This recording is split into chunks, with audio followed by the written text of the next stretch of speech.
So I have a few disclaimers for this video. It's a whole long text, but the crux of it is that this video is sponsored, so don't trust a word I say, and also don't start a cult. It ranks pretty high up on the list of bad ideas, up there with invading Russia during the winter and buying discount coleslaw. Nonetheless, it's interesting to look at cults from an academic perspective because they are one of the few real instances where real mind control is really used in real life. Nobody wakes up and says, hey, I'm gonna go join a cult. That's Mia Donovan, and she's an expert on cults since she made a movie about them.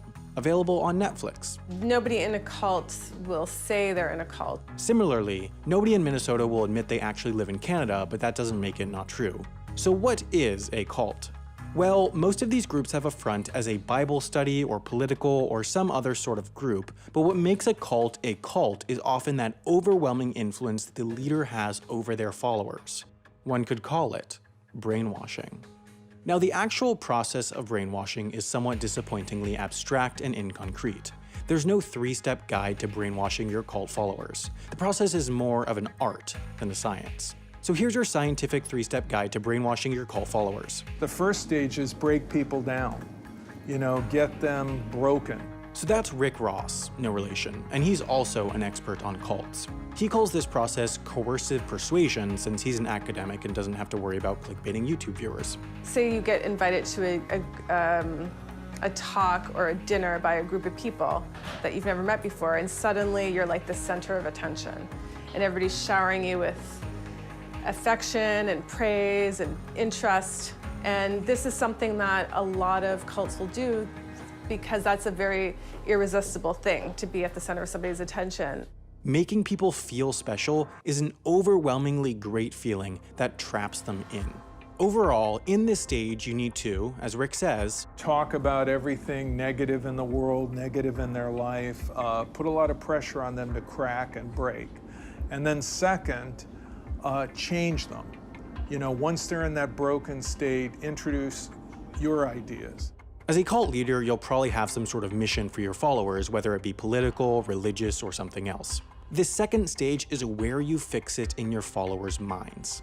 And people won't necessarily accept what you say immediately because, if you're a cult leader, you're probably saying something controversial, something novel, something anti-conformist along the lines of doomsday is coming, or let's kidnap people, or hand dryers are the work of the devil, they're loud, they're slow, and you know what? You probably think that they're better for the environment, but the optimistic studies say that they're only 20% better, while some others say that they're not even greener at all. Did you know that hand dryers actually increase the bacteria on your hands by 117%? You're better off not washing your hands at all. Hand dryers kill.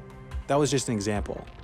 The reason brainwashing works within a cult is because there is that peer pressure. Things that seem normal in the real world seem that way because everyone accepts them, while abnormal things seem normal in a cult environment because everyone within the group accepts them. And a lot of it's accomplished by environmental control, social isolation, information control.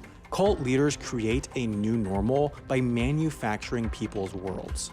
And then once the person has accepted that program, then you move to the third stage, which is reinforcement. You need people to continue to believe and continue to stay in a cult once it's established. At this point, I should probably make sure I don't get in loads of trouble by inspiring dozens to start new cults. I'll reiterate, don't start a cult. It may be fun for a while, but it almost never works out, especially because there are guys like Rick Ross, still no relation, who work as deprogrammers. Essentially, his job is to break people out of cults by dismantling their brainwashing. It's a pretty complicated process, but essentially he starts by convincing people that they're in a cult, explaining the harm that they're causing, and then showing them there's another way.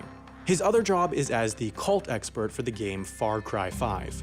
In the game, this guy named Joseph Seed starts a cult, recruits a bunch of people, takes over a big part of Montana, kills a bunch of people, yada yada yada. But the good news is that the game is actually factually accurate because Rick Ross said so. I was able to play an early copy of the game, and even though I'm by no means a gamer, it was a ton of fun because the story and premise was just so good. If you're interested at all in how this sounds, go watch the trailer. It's amazing. And you can also pre-order at the link in the description before the game comes out on March 27th, 2018.